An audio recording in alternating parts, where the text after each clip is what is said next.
오늘은 출애굽기 34번째 시간입니다. 6월절의 복음이라는 제목으로 말씀을 전하려고 합니다.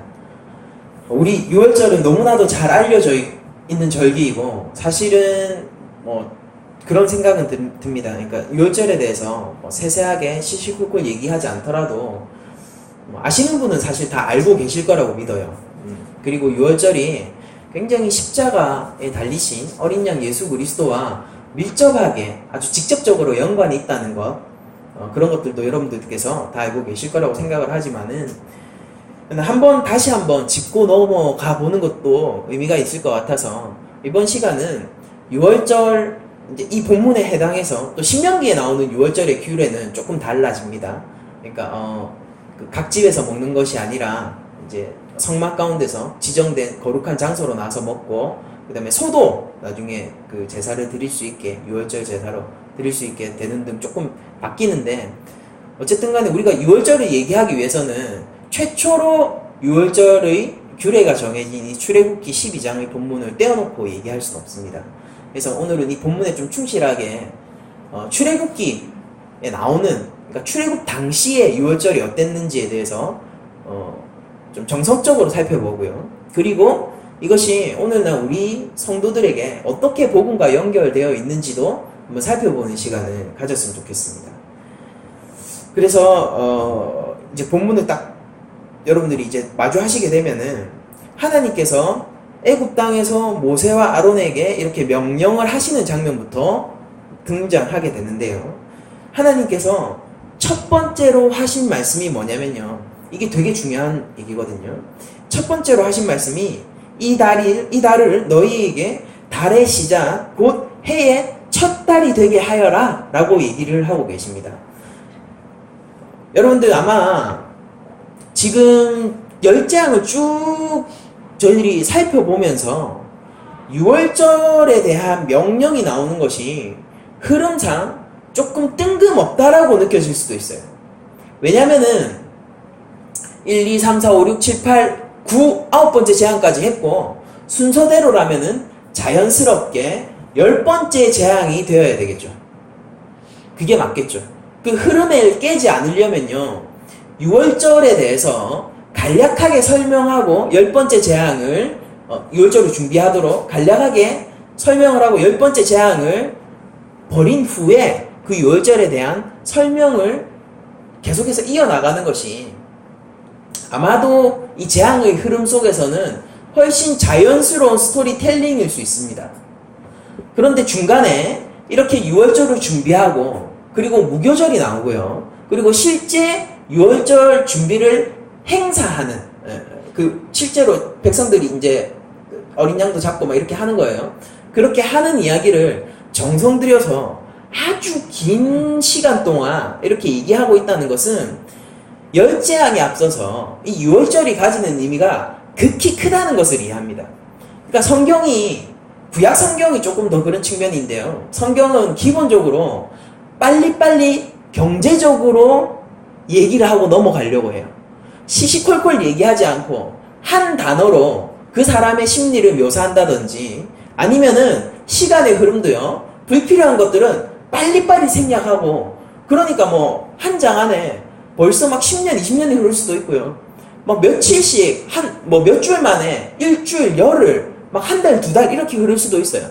그러니까 성경은 기본적으로 언어의 경제성을 추구하고 그런 측면에서 성경 이야기를 들을 때 성경이 암시적으로 얘기하는 부분에 대해서도 우리들이 잘 귀를 기울여야 하는데요. 그런데 성경이 때때로 갑자기 시간을 멈추고 그 시간에 오래 눌러앉아 있는 경우가 있어요. 6월절 사건 같은 게 대표적인 경우죠. 갑자기 시간이 멈춰요. 그리고 그 멈춘 시간 속에서 성경이 오래도록 멈춥니다. 많은 본문을 제공하고요. 많은 것들을 설명해 주려고 해요. 이런 경우는 성경 내에서 매우 중요한 부분일 확률이 100%입니다. 6월절은 지금 이 열재앙 가운데서도 엄청나게 중요한 지점을 차지하고 있는 겁니다. 그러니까 여러분들 그 재앙들을 얘기할 때 첫 번째 재앙, 두 번째 재앙, 세 번째 재앙들을 얘기할 때 그때 그 재앙들은 매우 중요한 재앙들이었지만은 그러니까 10재앙 자체도 굉장히 길게 설명이 되지 않습니까? 그런데 그 각 재앙들을 설명하는 그 구성과 그 내용과 그 설명들과 오늘 6월절 한번 비교해보면요. 6월절에 대해서 설명해 주는 것이 다른 각 재앙들을 설명하는 것보다 훨씬 정성스럽게 얘기를 하고 있다는 거 우리가 쉽게 알 수 있습니다. 그건 그냥 보기만 해도 알 수 있어요. 그러니까 누가 반박할 수 있는 그런 게 아니죠. 그러니까 성경 이 출애굽기 저자의 관심은 이 10재앙 가운데서 저자의 관심은 극히 어디에 많이 있다? 10재앙이지만요. 사실 우리들이 10재앙으로 부르지만요. 10재앙을 통해서 출애굽기 저자가 얘기하고 싶은 핵심은 6월절에 훨씬 가까워요. 그리고 6월절의 어떤 본질을 설명하는 그 성격을 설명하는 것으로서 무교절을 얘기를 하고 있습니다. 무교절은 우리가 다음 주에 하도록 하죠. 그러니까 6월절은 매우 중요한데요. 10재앙 내에서 10재앙을 이해하는 기본적인 틀을 제공해요. 10재앙이 벌어진 목적, 하나님께서 10재앙을 통해서 하려고 하신 일, 하나님이 10재앙을 통해서 마침내 막 10재앙이 역창조의 모티브들이 계속 나오지 않습니까? 역창조, 막 하나님이 창조하신 질서를 스스로 파헤치시는 것 같고, 하나님이 창조하신 질서를 스스로 뒤집어가지고 애굽을 막 그 제국을 왕성했던 그 제국을 마구 땅바닥으로 끌어내리는 것 같은 느낌을 우리들이 받았잖아요. 그런데 그게 사실은 하나님이 왜 그것이 생산적인 창조의 과정이었는지 다시 한번 말씀드리겠습니다. 중요하기 때문에요. 10재앙 가운데서 하나님께서 역창조를 계속해서 애굽 땅 가운데 보내셨는데, 근데 그게 그 역창조가 사실은 생산적인 창조의 과정이었음이 이 6월절을 통해서 나타나고, 그 가장 중요한 우리가 이게 그 10재앙의 모든 부정적이고 역창조였던 것이 어떻게 생산적인 창조의 과정이었는가를 알 수 있는 가장 핵심 키가 하나님께서 지금 모세에게 명령하고 있는 첫 번째 이 말씀이에요. 뭐냐? 너희에게 달의 시작 곧 해의 첫 달이 이 날이 되게 해라 라고 얘기를 하신 거예요. 6월절이. 여러분들 이 날은요 단순히 구원을 받는 날이 아닙니다. 완전히 새 날이에요. 여러분들 히브리인들이요 원래 달력을 2개를 쓰고 있는 거 여러분들 알고 계십니까? 일반 달력이 있어요. 일반 달력이. 그리고 종교 달력이 있습니다. 종교 달력의 시작이 언제냐면은 바로 이 하나님께서 명령하신 6월절이 속한 이 달, 우리가 흔히 니산월로 알고 있는 바로 그 달이 이 종교력의 첫 달이 되는 거예요. 원래 일반 달력으로 하면요, 그러니까 일반 달력이라는 게 뭐냐면은 그냥 근동지방에서 그냥 일반적으로 쓰이던 달력이에요. 그걸로 하면은 7월이에요. 7월. 이 달이 7월이라고요. 그리고 이 달이 지금 현대 양력으로 치면요 3월 중순쯤이 돼요. 그러면 그 달의 개념이 없었느냐? 달의 개념이 없었으면 하나님이 이 첫 달이 되게 이렇게 말씀 안 하시죠. 달의 개념이 있었다고요. 그러니까 이거는 어떤 거냐면은 그들의 시간을 완전히 뒤틀어 버리시는 거예요. 하나님께서 그들의 시간을. 그럼 그들의 시간은 어디에 종속되게 되어 있느냐? 하나님 백성의 시간은 구원에 종속되게 되어 있는 거예요. 그들이 생활을 했고, 그러니까 무슨 이 달력이라는 게 굉장히 동서고금을 막론하고 실용적인 측면에서 나타난 거잖아요. 그러니까 달의 움직임 혹은 해의 움직임을 통해서 농경사회, 특히 농경사회에서 내가 언제 추수를 하고 내가 언제 농번기가 되고 언제 뭐를 뿌려야 되고 이런 것들을 계산하고 언제 봄이 오고 언제 가을이 오고 언제 겨울이 오고 이런 것들을 측량할 수 있게 하는 측면에서 달력을 적어놓잖아요. 그러니까 달력은 생활과 매우 밀착되어 있는 것인데 하나님께서는 이 모든 시간 개념을 구원으로 완전히 종속시켜버리는 겁니다. 그러니까 하나님 백성은 하나님이 구원하신 날이 새 출발의 날, 새 해인 겁니다. 그리고 출애굽이 있었던 이때가 뭐냐면은 자기들이 이때까지 한 번도 겪어보지 못했던 해의 첫 달이에요. 그렇잖아요. 이게 원래 7월이라고요. 니산으로 원래 7월입니다. 원래 7월인데 근데 이게 갑자기 1월이 돼버린 거예요. 그러니까 자기들이 한 번도 경험하지 못했던 첫 해의 첫 달이 되는 겁니다. 이걸 우리가 뭐라고 부르냐면은 창조라고 부르죠. 첫 해의 첫 달이라고, 첫 시작이라고요. 자기들이 한 번도 경험하지 못한 것이 지금 자기 앞에 있어요. 그걸 우리가 창조라고 부른다고요. 그러니까 하나님께서는 이 월절을 통해서 완전한 새날을 시작하게 하시고요. 정말 말 그대로 이거보다 더 완전한 표현을 제가 찾지 못합니다. 완전한 새날을 시작하게 하시고요. 이게 이스라엘에게 있어서는 지금까지 한 번도 경험하지 못한 새해 첫날이 되게 하시는 겁니다. 그리고 이게 원래 우리가 니산월로 우리들이 부르지만은 최초에는 아빕월이었어요. 아빕월.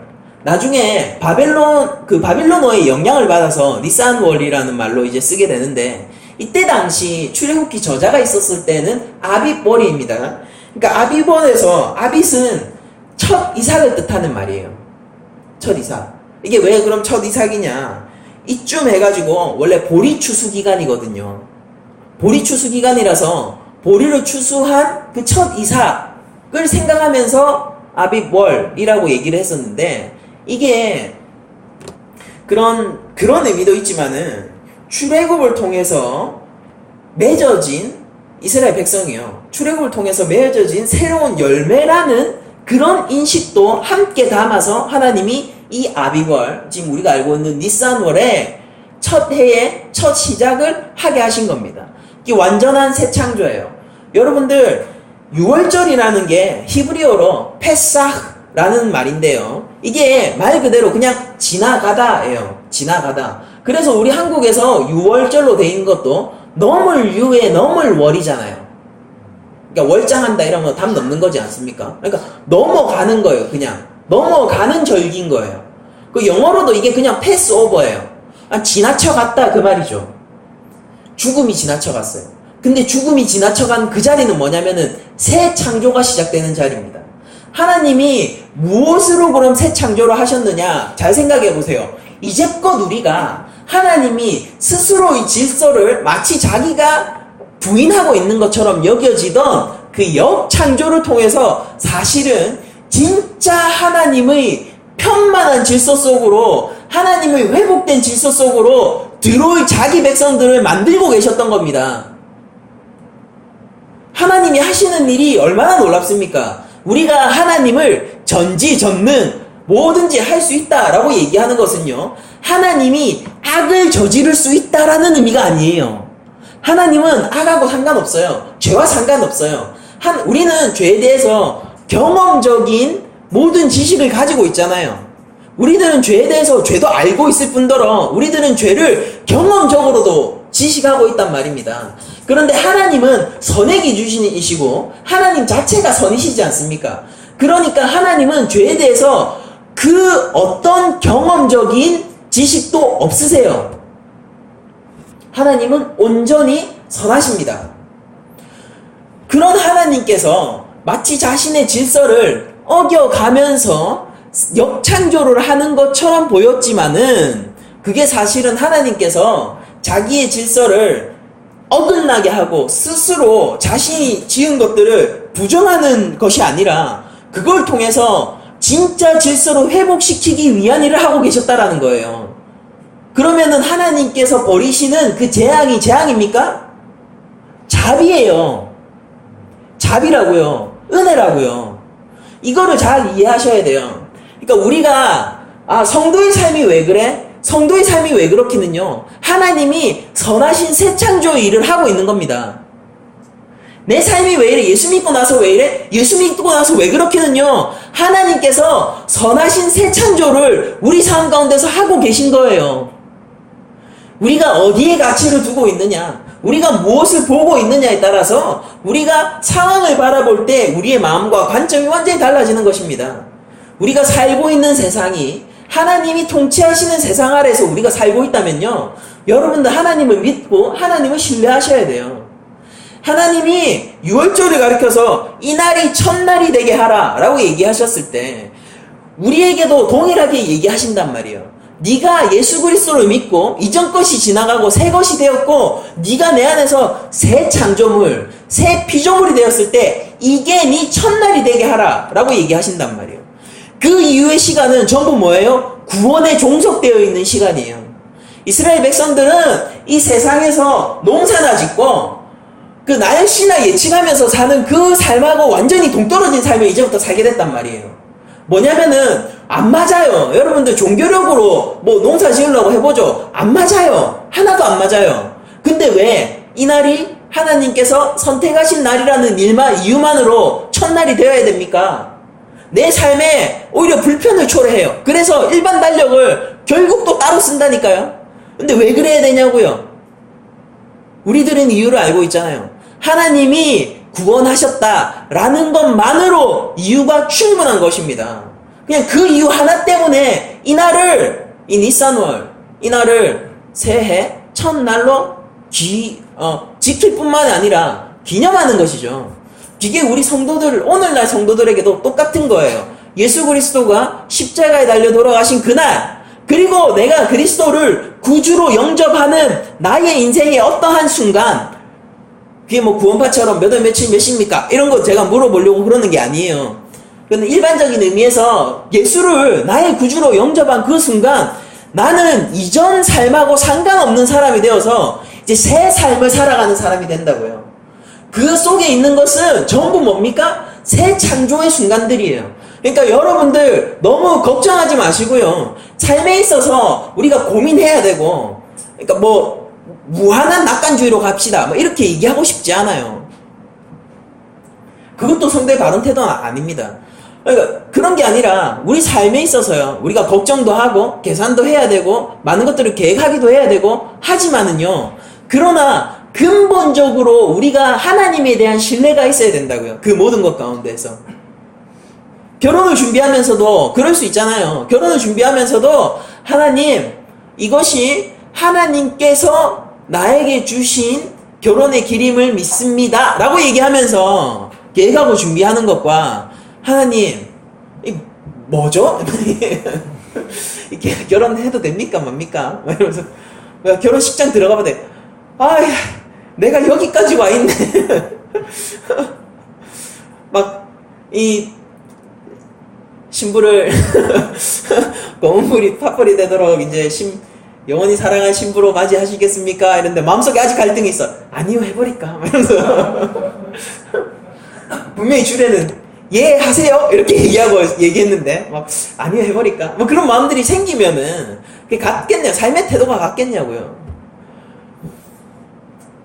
우리가 직장을 준비할 때도 그렇죠. 이 직장을 준비할 때도 막 혼란스러운 상황들이 있잖아요. 내가 어디로 가야 되지? 어떤 직업을 선택해야 되지? 내가 막 이렇게 10군데, 20군데 원서를 냈는데 자꾸 떨어지고 있어. 왜 이렇지? 내가 이대로 그냥 백수로 계속 살아야 되는 것인가? 그것이 하나님의 뜻인가? 그렇게 생각하는 것보다 우리가 하나님이 내 삶 가운데 새 창조를 하고 계셔서 하나님이 나를 성도로 연단시킬 곳을 지금 예비해두고 계시다. 나는 그곳을 찾겠다라고 사는 것과 그 성도의 어떤 태도의 차이가 확연하게 날 수밖에 없죠. 하나님 때로는 원망하면서 술도 한잔하고, 하나님 이거 인생이 와 이렇습니까? 예.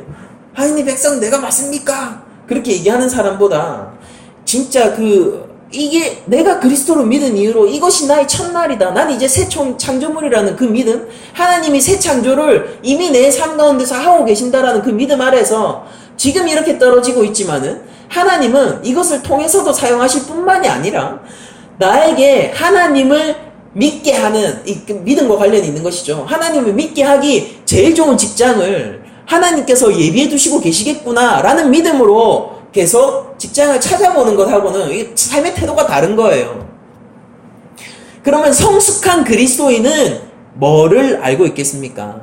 성숙한 그리스도인은 하나님의 선하심을 알고 있고 내가 새 피조물임을 알고 있는 자가 성도인 것입니다. 연약해. 나는 연약해. 나는 이번 한 주도 넘어졌어. 내가 하나님 자녀라고 하기에 나는 너무 부끄러워. 이거 전부 사단이 죽은 마음이고 그것은 우리들이 듣지 말아야 할 속삭임이에요.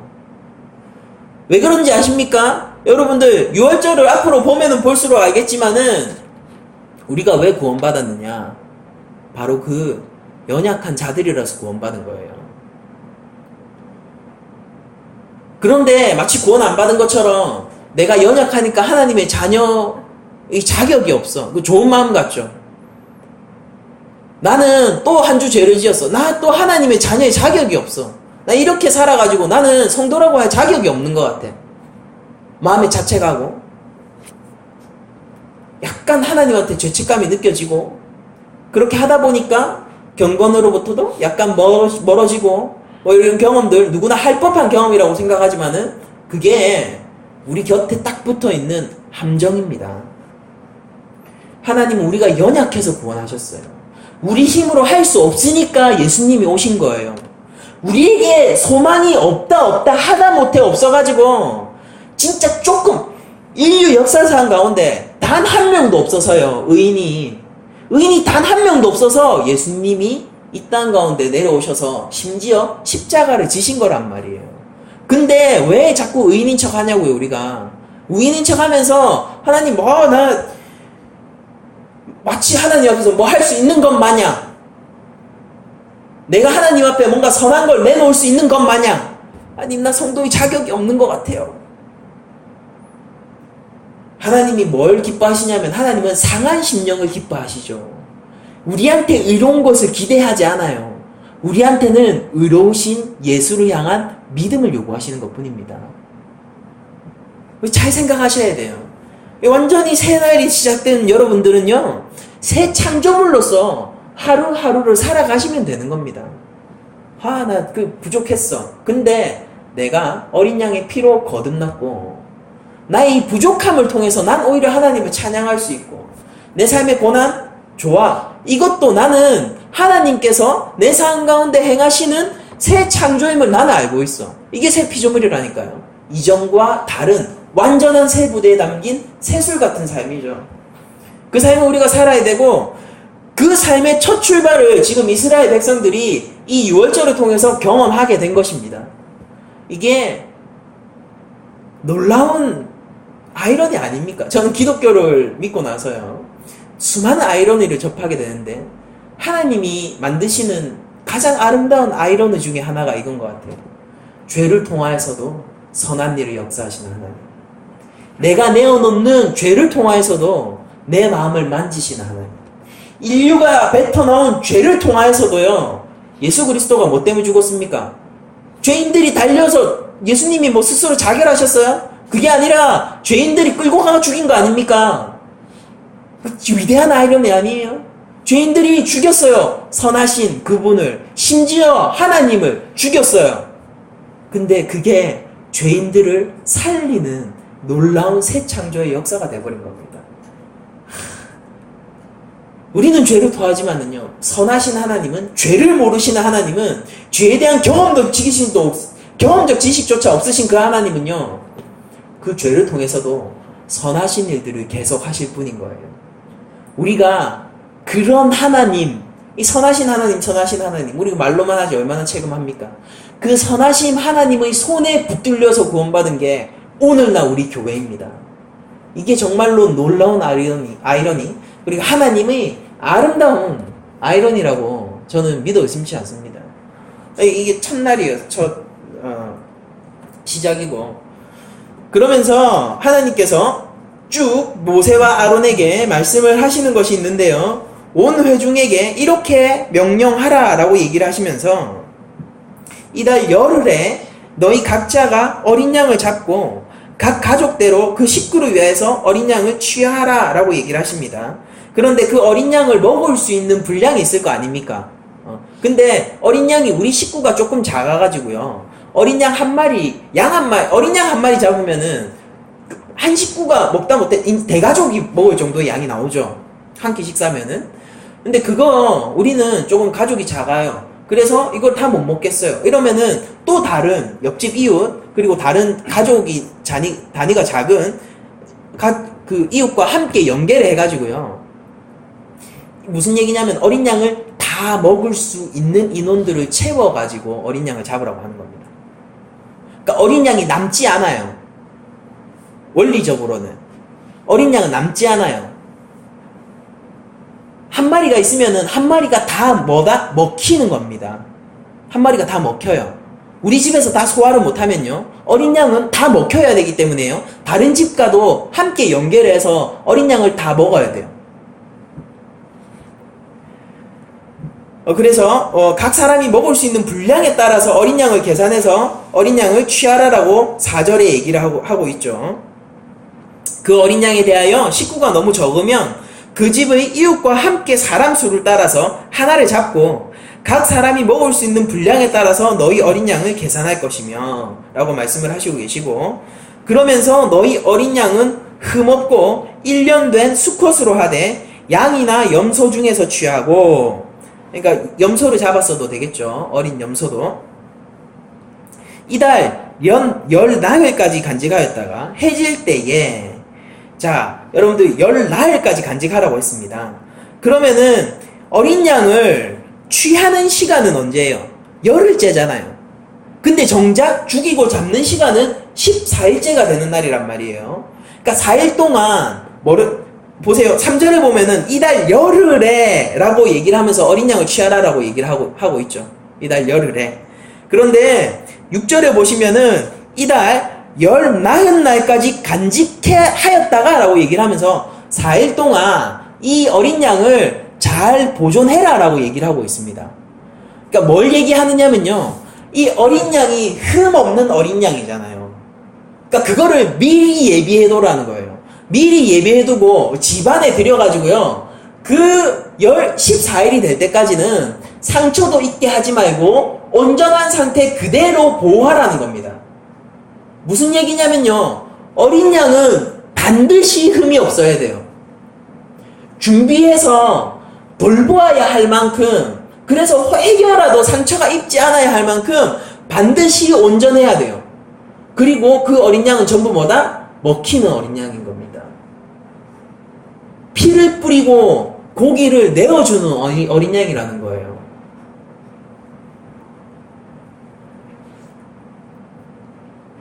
그러면서 6절에 계속해서 이어서 해질 때에 이스라엘 회중이 그 양을 잡고 이렇게 되어 있는데, 이제 열나흘째가 되면은 보름달이 가까운 시기죠. 그러니까 밤에 잡기 조금 편했을 거예요. 그래서 실용적인 측면에서는 이제 보름달이 뜰 때까지 밤에 잡을 수 있는 빛이 있을 때까지 두는 것이고요. 그리고 또 내부적인 의미로는 그 어린 양이 반드시 흠이 없도록 하여야 한다라는 것을 미리 준비하는 측면에서 10일날 어린 양을 드리고 14일까지 보관을 하는 겁니다. 그래서 그 어린 양을 14일날 밤에 잡게 되죠. 그리고 여러분들이 밤에 잡는다는 것에 그 의미를 여러분들 한번 잘 생각해 보세요. 은밀한 중에 잡는 것이죠. 이게 비밀한 거예요. 하나님의 유월절은. 그래서 그 양을 잡으면은 그 피를 양 먹는 그 집이에요. 양을 먹을 집 좌우 문설주와 임방에 바릅니다. 나중에 보시게 되면은 우리 다다음 주 하게 될 텐데, 이 바르는 것은 아무 것으로나 바르는 것이 아니라요. 그러니까 문설주는 그 문의 기둥이죠. 문의 기둥. 그리고 임방은 문이 있으면은 이렇게 사이에 그 무너지지 않게 이렇게 덧대는, 가로로 덧대는 이런 축 같은 그런 것들이 임방입니다. 그러니까 문의 경계를 만드는, 이게 문이 있으면, 문이나 창문이 있으면요, 그 경계를 짓고 있는 모든 곳에 바르라, 그 얘기거든요. 경계를 짓고 있는 그 모든 곳에 발라라 라고 얘기를 하는 거고, 그리고 이거는 나중에 보시면요, 오늘 본문에는 안 나오는데 우슬초를 통해서 발라야 돼요. 우슬초는 정결을 상징하는 마요란 나무의 잎이 우슬초입니다. 그러니까 정결한 것으로 흠없는 어린 양의 피를 발라야 되는 거예요.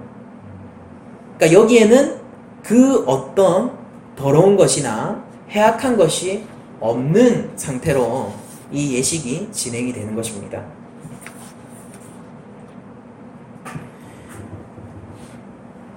여러분들, 그리고 이 문설주는요, 집 안과 집 밖에 경계를 짓는 이 문설주는요, 나중에 신명기에 가면은 하나님의 말씀이 적히는 곳이기도 해요.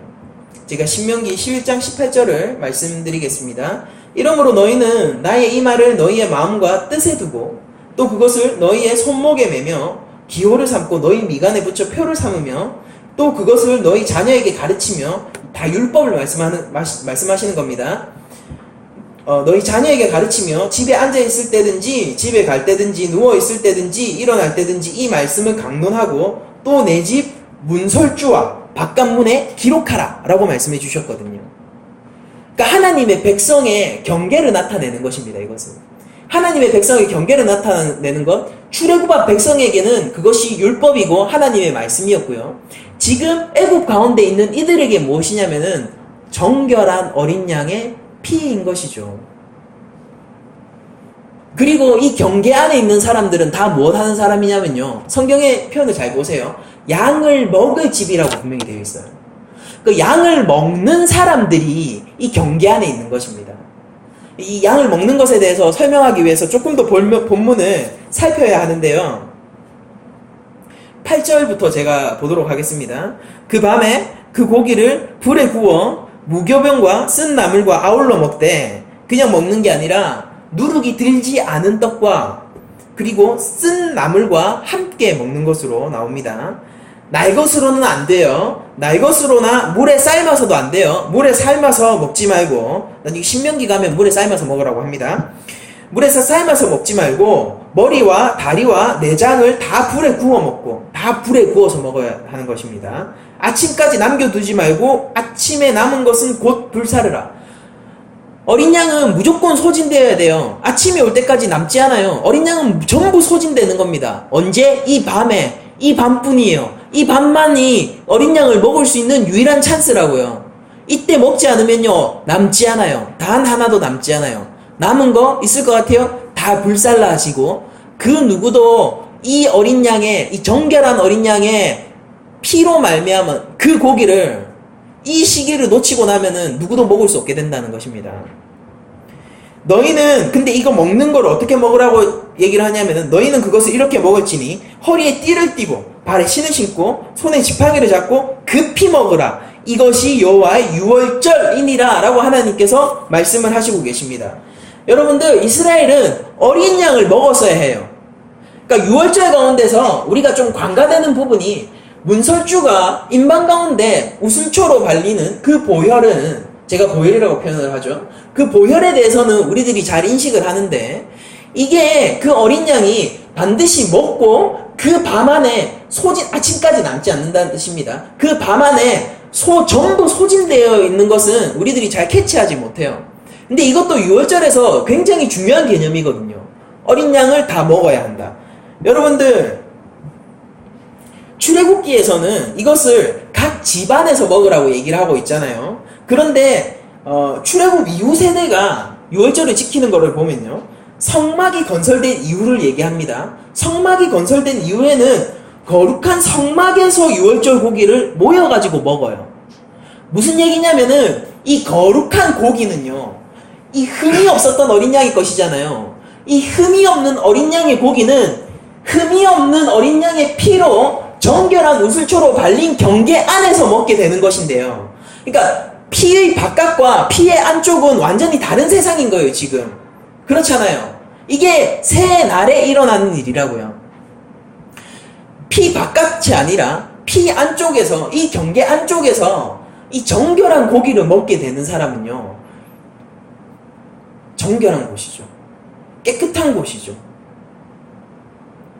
고기를 먹을 수 있는 곳이에요. 흠이 없는 고기가 들어올 수 있는 곳이라고요.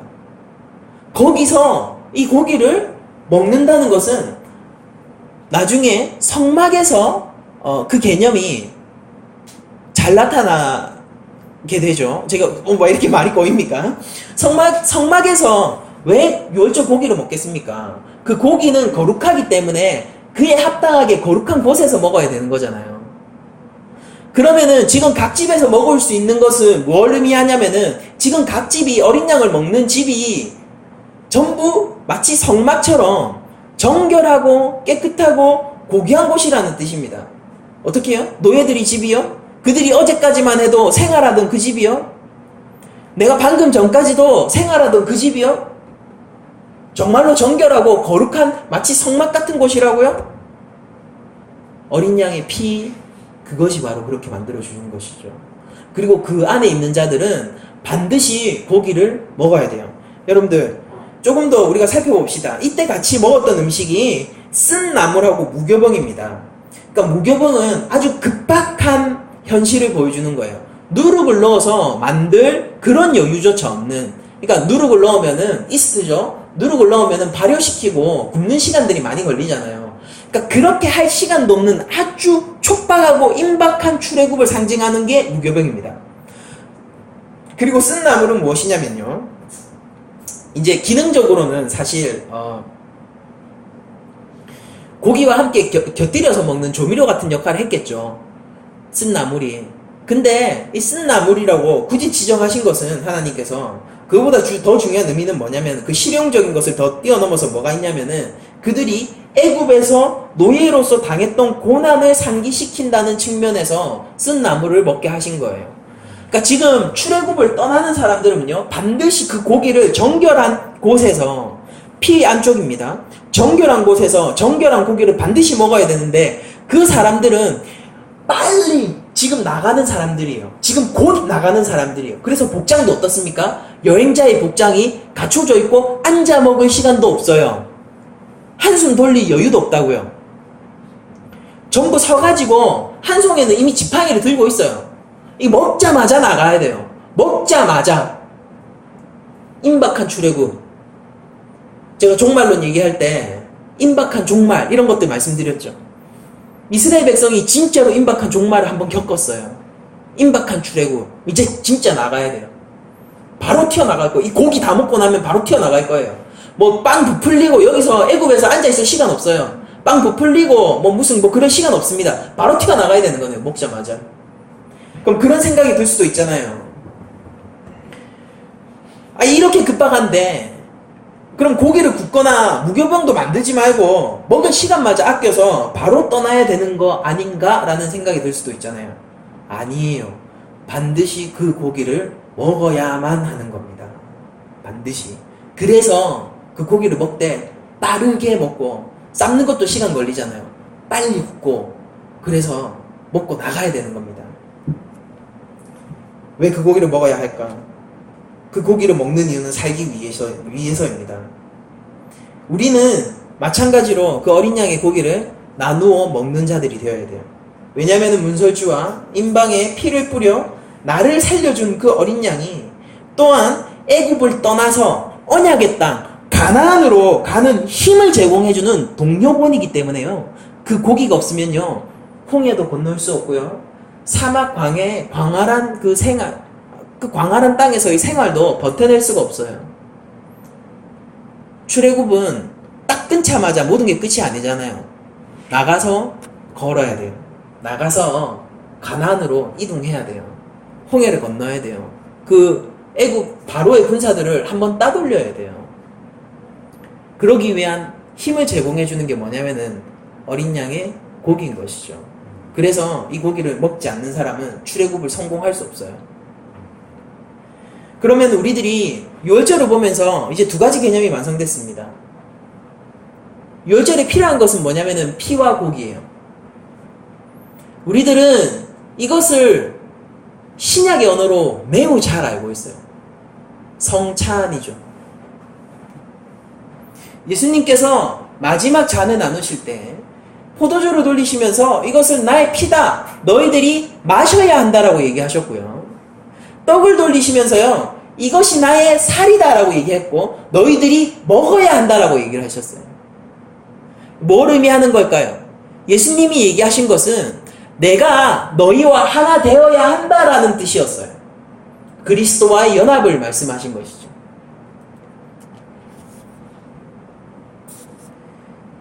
이 이스라엘 백성들은요.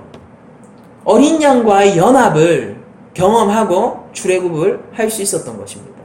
그리고 그 어린 양과의 연합이 내가 가나안 땅으로 가게 하는 동력원이 되어 준 것입니다.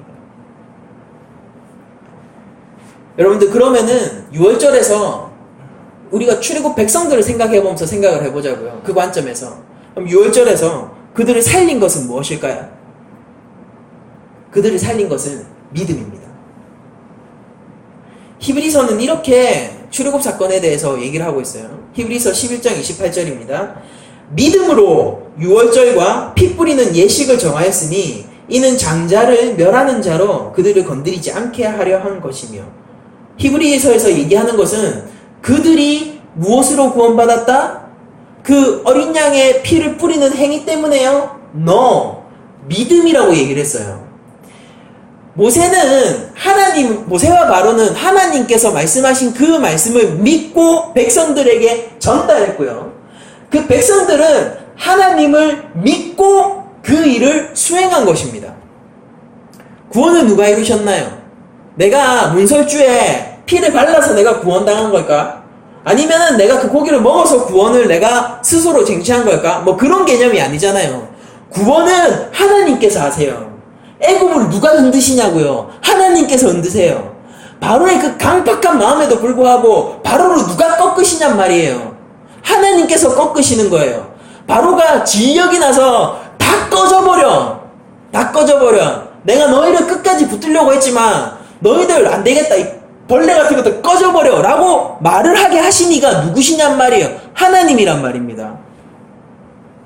이스라엘 백성들이 뭘 자랑할 수 있었을까요? 하나님 말씀대로 나 진짜 보세요. 나 4일 동안 잘 보관했죠. 그리고 내가 잘 잡았죠. 내가 우슬초로 촘촘히 발랐죠. 임방하고 문설주에. 내가 그 고기를 아침에 사릴 것도 없이 다 계산을 잘 해가지고요. 다 잘 먹었습니다. 이런 거 가지고 자랑을 할까요? 그 구원 역사 앞에서요. 그들은 뭘 했냐면요. 구원을 행하시는 하나님을 믿고 순종한 것입니다. 하나님 말씀을 믿는 자들은 하나님께서 하실 일에 대한 믿음으로 그 말씀을 순종하는 거예요. 거기에는 어떤 자랑도 사실은 없는 겁니다. 어떻게 자랑이 있을 수가 있어요?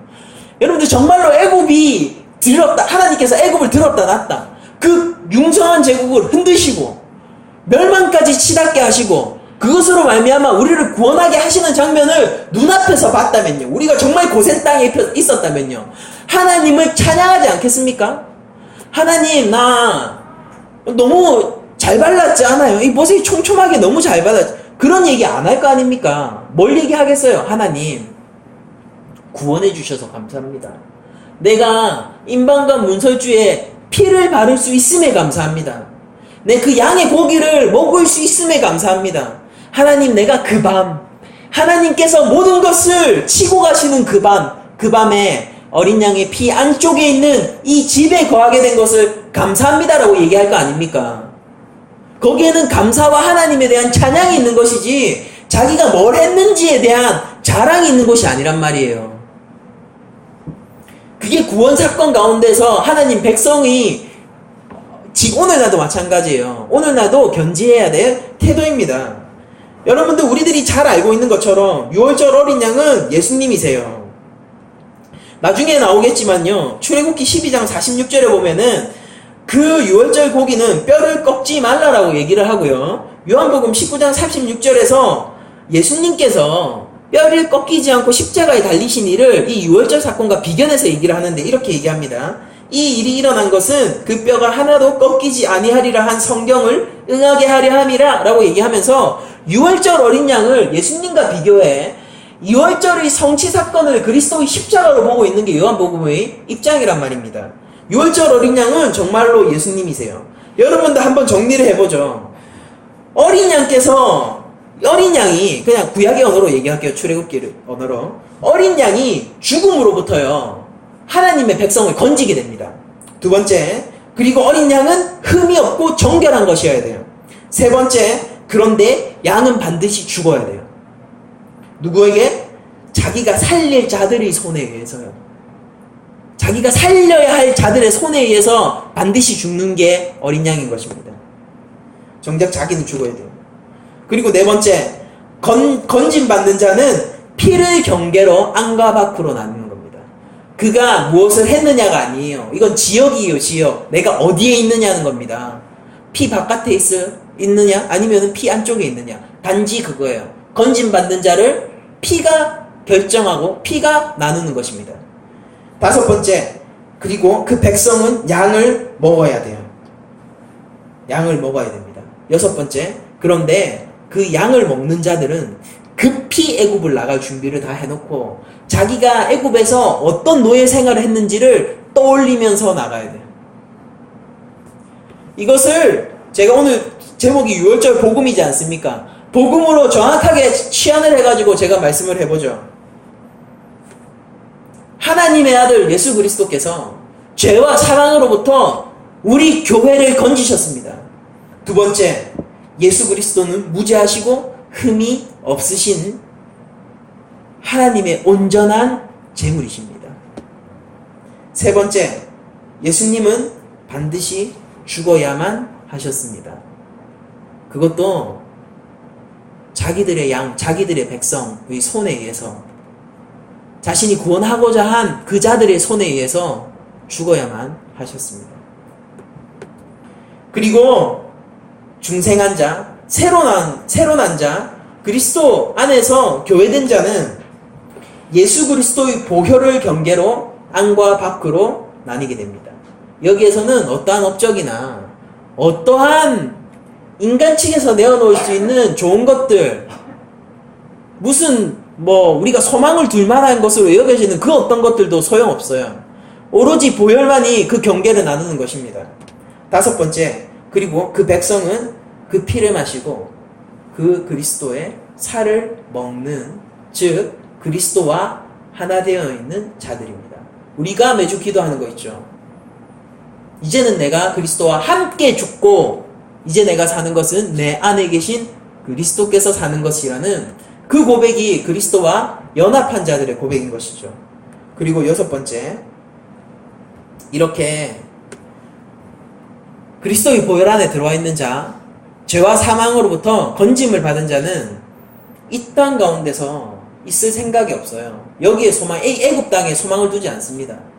나그네요, 나그네. 준비를 다 해놓고 허겁지겁 그리스도라는 고기를 먹은 후에 언제든지 튀어나갈 준비를 하고 있는 거예요. 출애굽이 코앞에 있다라는 것을 인식하며 사는 겁니다. 제가 말씀드렸잖아요. 임박한 종말로. 매 순간이 여러분들, 매 순간이 종말일 수 있어요.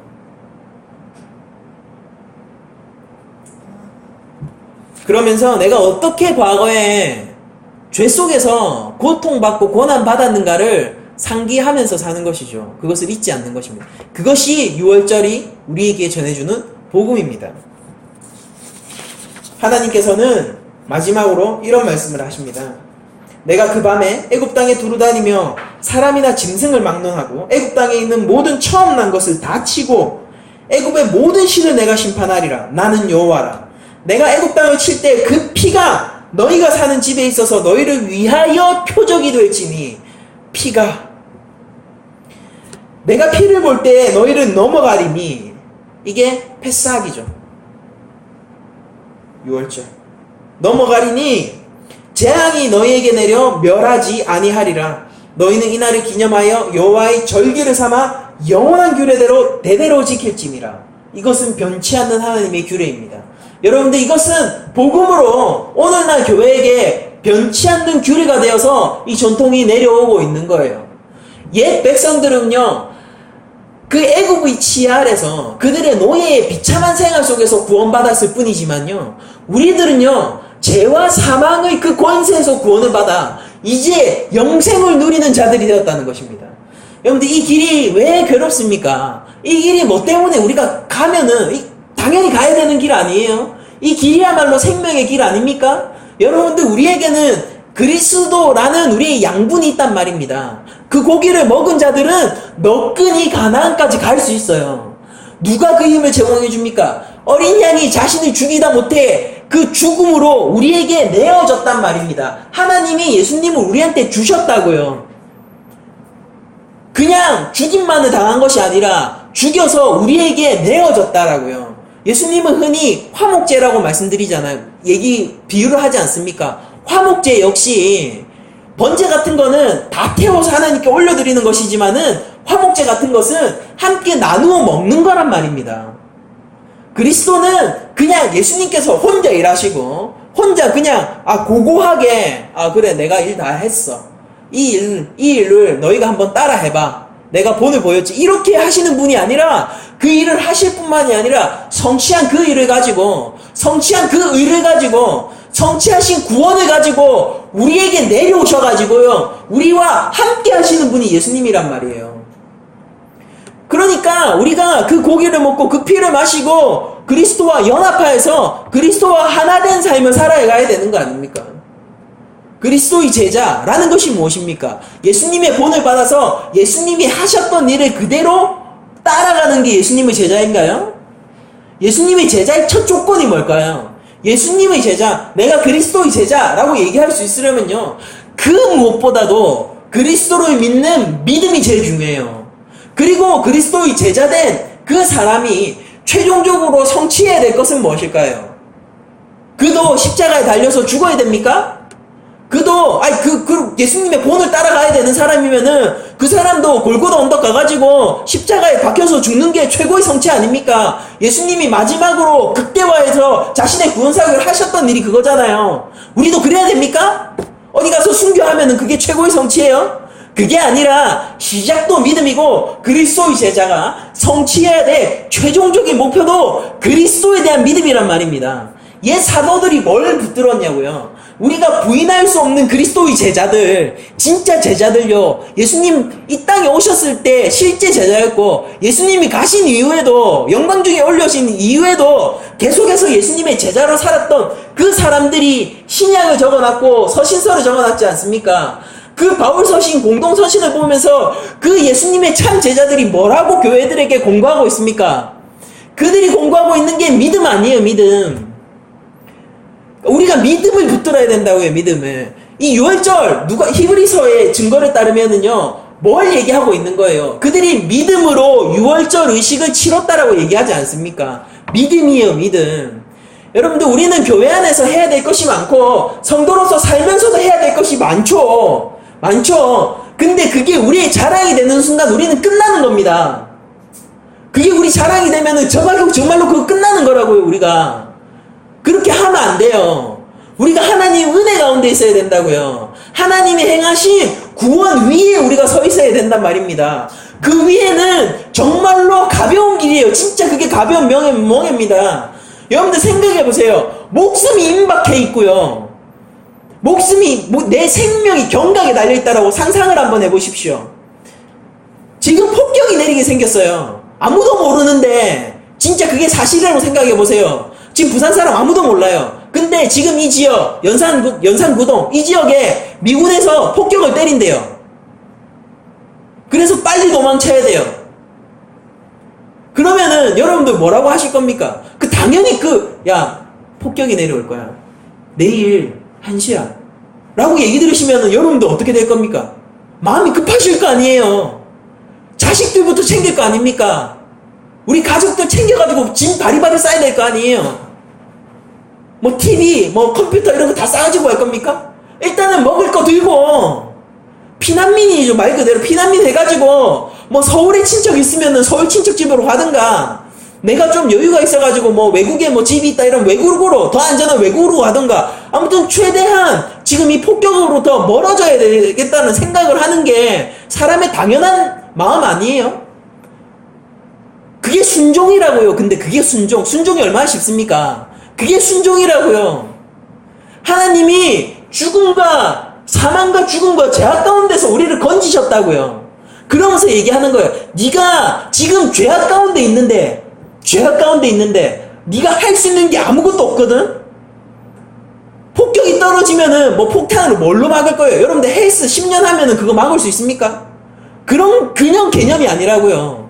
폭탄이 떨어질 건데, 초토화를 시킬 건데, 네가 아무리 강한 사람이든 네 차가 아무리 좋든 벤츠 타면 폭격 막을 수 있어요.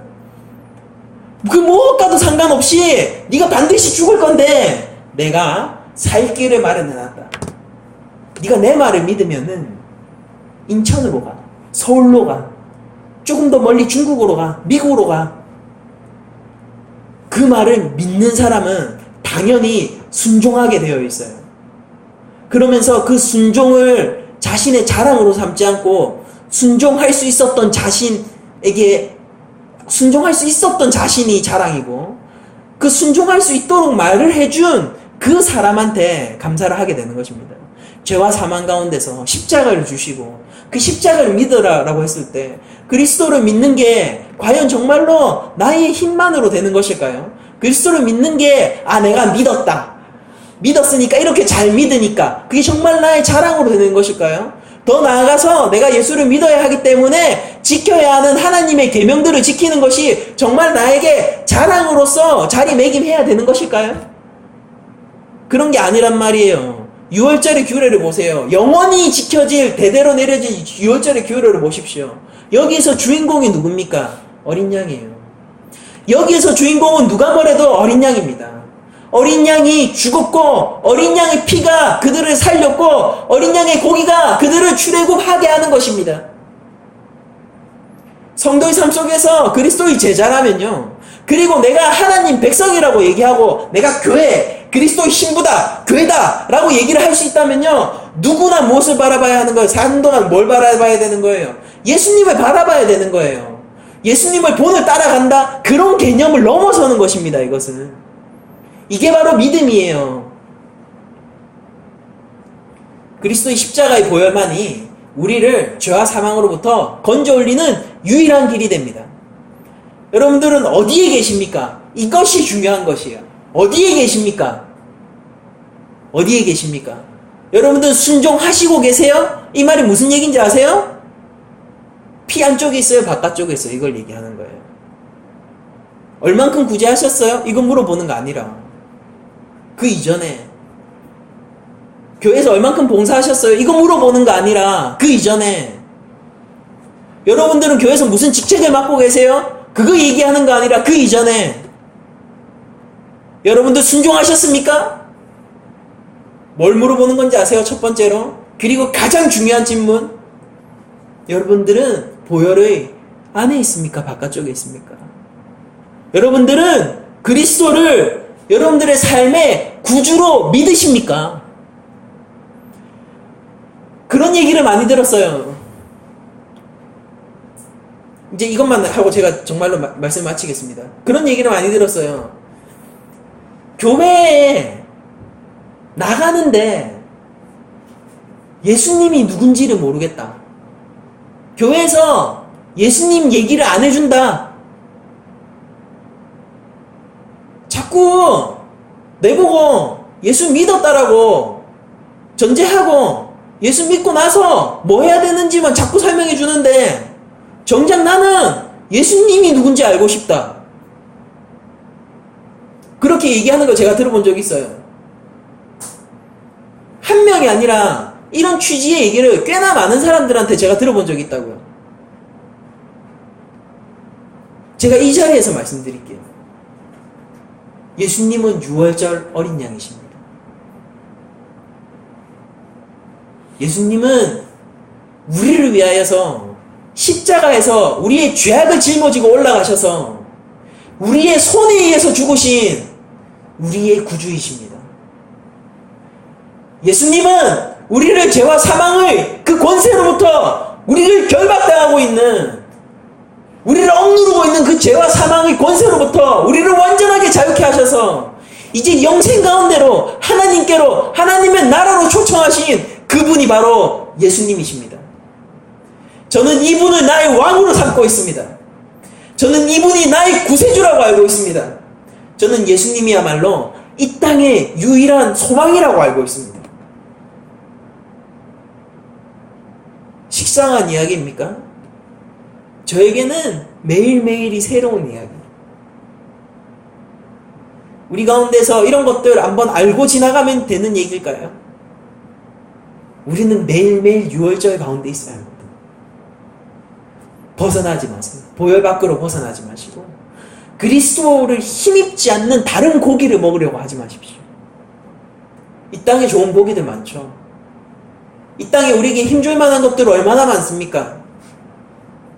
돈도 있고요, 명예도 있고요, 인기도 있고요, 평안한 삶도 있고요, 안정적인 삶도 있고요. 이 땅에 먹을 만한 고기가 얼마나 많아요. 기억하세요. 그러나 그 밤이 오면요, 하나님께서 애굽 전역에서 모든 우상을 싹 쓸어버리실 거예요. 그때 그리스도 유월절 어린 양의 고기를 먹은 자들만이 배가 든든하여서 거기에서도 평안하고, 그 땅이 오히려 그 날이, 그 밤이 해방의 밤이 되는 그런 놀라운 기적이 일어나게 될 것입니다. 근데 그리스도를 믿읍시다. 한 주간도 우리가 예수님을 믿읍시다. 여러분들, 우리의 유월절은 아직 끝나지 않았습니다. 출애굽의 유월절은 끝났어요. 그러나 우리의 유월절은 아직 끝나지 않았고, 그러나 한편으로는 끝났습니다. 2000년 십자가 도사를 위해서 끝났으나 아직 끝나지 않은 유월절이 우리 삶 가운데서 매일매일 지속되기를 축원하면서 오늘의 모든 말씀을 마치도록 하겠습니다.